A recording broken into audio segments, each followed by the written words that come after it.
Hello, everybody.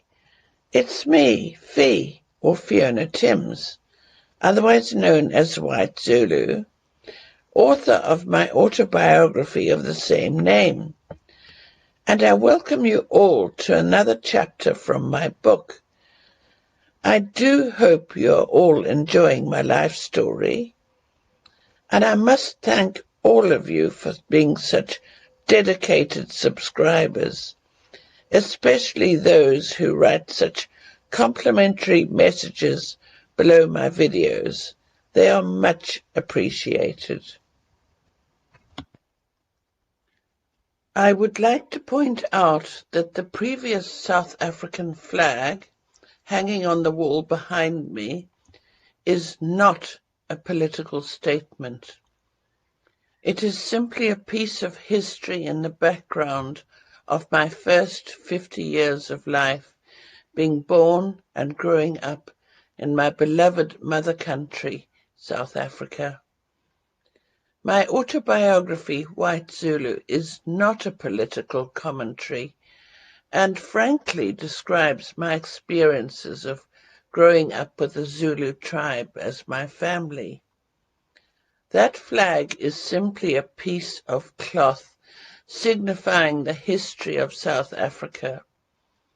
It was originally used by the Union of South Africa from 1928 to 1961, when I was 11 years old, and later the Republic of South Africa until 1994. Apart from cookery, there were German lessons. Nothing seemed to be compulsory. Nobody checked that we were attending any of the few classes arranged for us.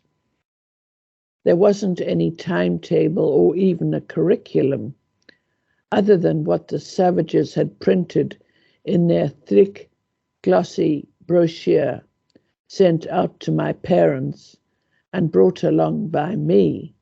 I, being new and not at all motivated at the best of times, would wake up, go to breakfast, and then wander about until I found somebody to ask what I was supposed to be doing.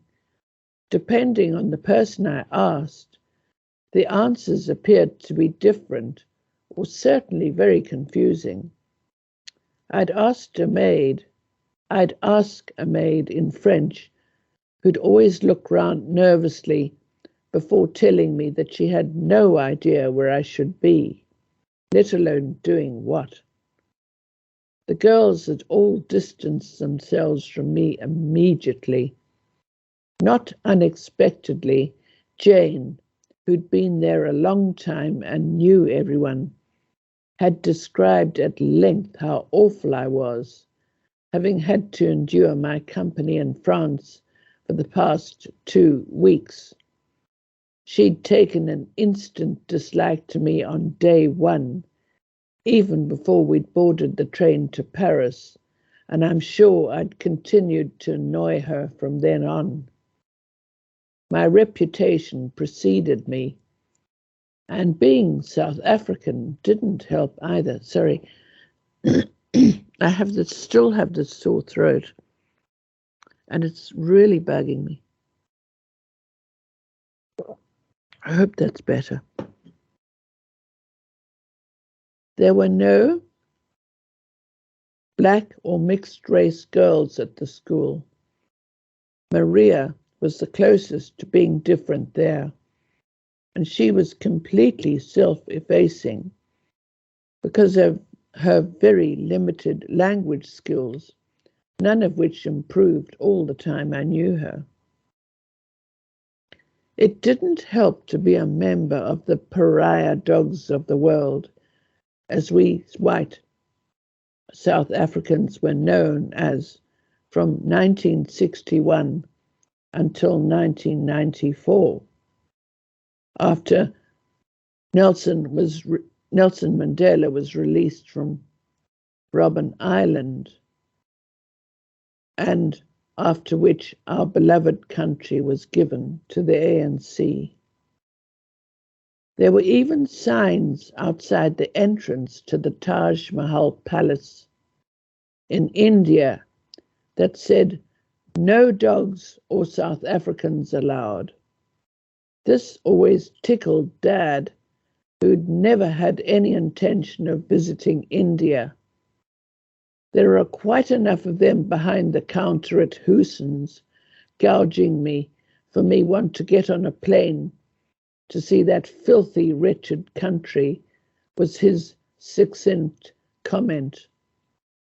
But since that particular and most notoriously globally well-known sign didn't actually specify black or white South Africans not being allowed in, he dined out on stories of what might happen if ever a Zulu or Xhosa or any other South African tribal member went there as a tourist. Would they be allowed in or not? The speculation of seeing a Munt being turned away from the entrance could keep him chuckling happily for several minutes. The hard, true fact was that no black or mixed-race South African would have been issued with a passport, ever. I'm not sure about the Indians, as old Mr. Hewson's had been to Mecca, perhaps under very special circumstances, or one or two, for example, church delegates might be allowed to cross our fiercely defended South African Defence Force patrolled borders into neighbouring African countries. But as you all know, we all, black and white, had to carry our dom passes with us at all times, and even within our borders, Africans had to have a special reason to move, say, from one town to another, or from their allocated townships into the city, if they had a legitimate reason for being there, like doing all the manual jobs. My arrival at Oeffontenet coincided with Cliff Richard's tour of South Africa, and in our common room there was plenty of scornful laughter and jeers at my expense when the other girls saw on the television our policemen in their summer uniforms of shorts trying to keep the baying throngs of teenage girl fans back from storming Durban Airport's runway. "Your policemen wear shorts," shrieked the fat German girl with the worst case of acne I'd ever seen, as she wiped tears of laughter from her cratered cheeks. I tried to explain that the African heat was the reason for the shorts, but my protests were drowned out by sneers and the girls mocking my accent. I discovered that the common room was where everybody hung out. It had a black and white TV, a radiogram with a record player, and everybody loafed around in there playing pop music on 7 singles or LPs. I'm sure that we were supposed to be doing some sort of class somewhere else, but there were always up to a dozen or more girls who hung around there making coffee and tea from a hot water urn with instant coffee and powdered milk supplied by the school. I began to observe them. None of them spoke a word of French, even though we were supposed to speak it at all times, that being the main reason we'd been sent to finishing school. There was never anyone around sorry, to enforce the rule. So everybody from whatever country they came from spoke English, however badly. There was a girl I privately nicknamed the Greek tragedy. She was a sad, skinny little thing with very coarse, pitch-black hair on her head, which stuck out in the most unfashionably frizzy way, almost at right angles from her tiny, deathly white, triangular face, which reminded me of a praying mantis. Here I must digress. In the 60s, long, straight hair was in fashion, and girls at St. Anne's had gone to the lengths of ironing theirs, using dampened white veils meant to cover our hair in chapel like nuns, or they used damp pillowcases to prevent those prehistoric school irons from scorching their hair right off. As it was a tricky business. The girls had to crouch over the ironing board in the dorm, while a friend combed the wet hair straight out onto the surface. Then the wet veil was applied, and there was plenty of alarming hissing as the red-hot iron hit the right places, trying to avoid burning an ear or the forehead. The Greek girl also had coarse black hair all over her body. Well, the parts we could see anyway. Her forearms looked like those of an emaciated gorilla, and to add to her misery, she suffered from some sort of disorder, which caused her palms to sweat profusely and uncontrollably all the time, so badly that she always had a fistful of tissues in each hand, and even when I saw her writing a letter, laboriously trying not to smudge what she'd written with the rivers of sweat that apparently ran out if she let the tissues go. I felt sorry for her. She certainly didn't have any friends, and I tried to strike up a friendly conversation, only to find that she couldn't speak much English, certainly no French, and what little she did say, I couldn't understand, as her Greek accent was too strong. Rudely, she turned her back on me when I approached her to offer to get her a cup of coffee and save her having to fumble around with all those tissues and the sweat. But she didn't want to know and snapped something I couldn't understand, so I left her well alone after that. There was the fat German girl with a severe case of greasy, acneed skin, and something new to me, horrendous BO. Naturally, she slept in the bed next to mine in the same cramped little dorm of 4 occupied beds, and to my utter horror, I had to share the wardrobe with her stinking clothes. It was the first time I'd come across a white girl who smelt so terrible. Here I must digress again. The Zulu girls and women had a smell of their own, one I'd always loved, as I'd associated it with the comforting body warmth coming from my old nanny Evelina, as I slept peacefully as an infant, tied onto her back in a shawl. All the Zulus had their own smell, a combination of wood smoke, lifebuoy soap, and in the case of our nannies, and a strong, rather musky odor of African sweat from the outside male farm staff.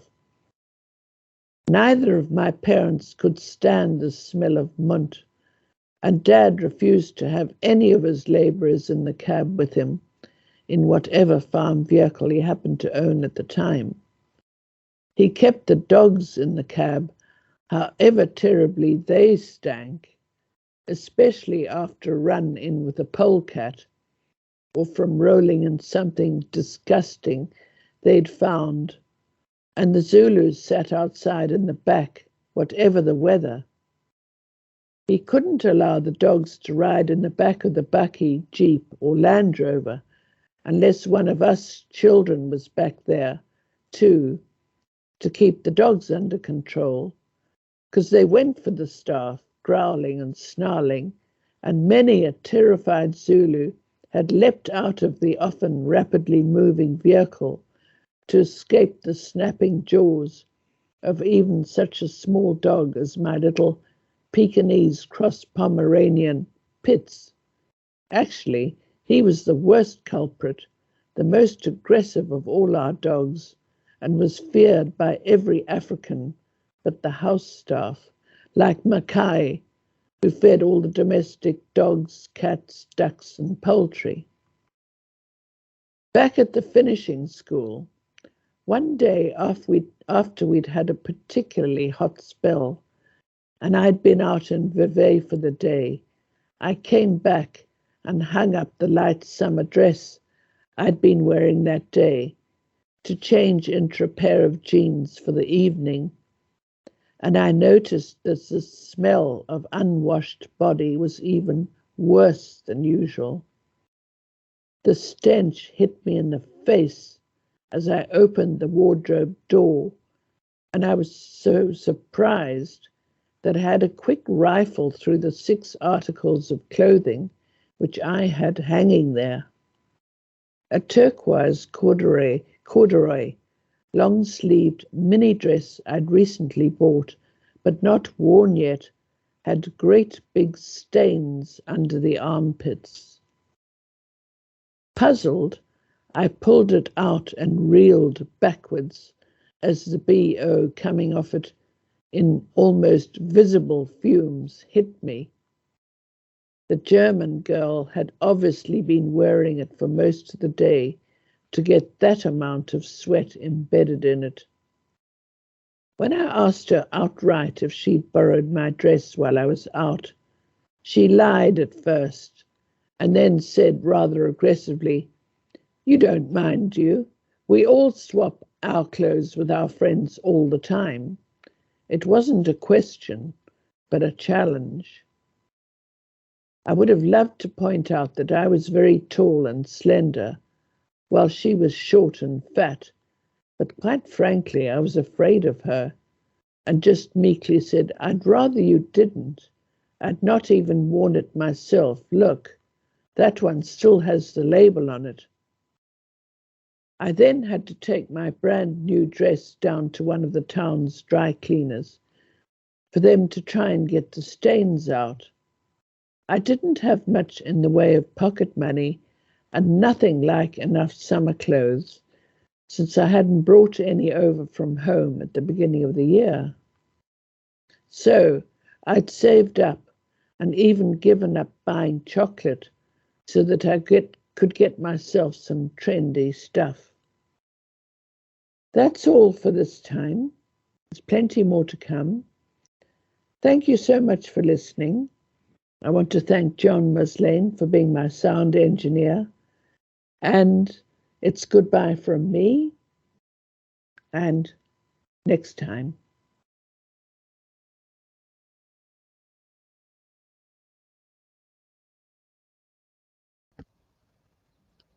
That is all for the time being, and there's more to come next week. I would like to thank John Muslane for putting aside his Friday afternoons to help me produce these videos. Without him, I could not do this. I would also like to thank Sean van Vuren for his sterling work in uploading my videos to my YouTube channel, adding the photos, as well as managing my channel so professionally. If you would like to know more about my other works, I have written 5 books in all, and each one is autobiographical. Please visit my website at www.whitezulubook.com, where you will find a lot more information as well as plenty of photographs.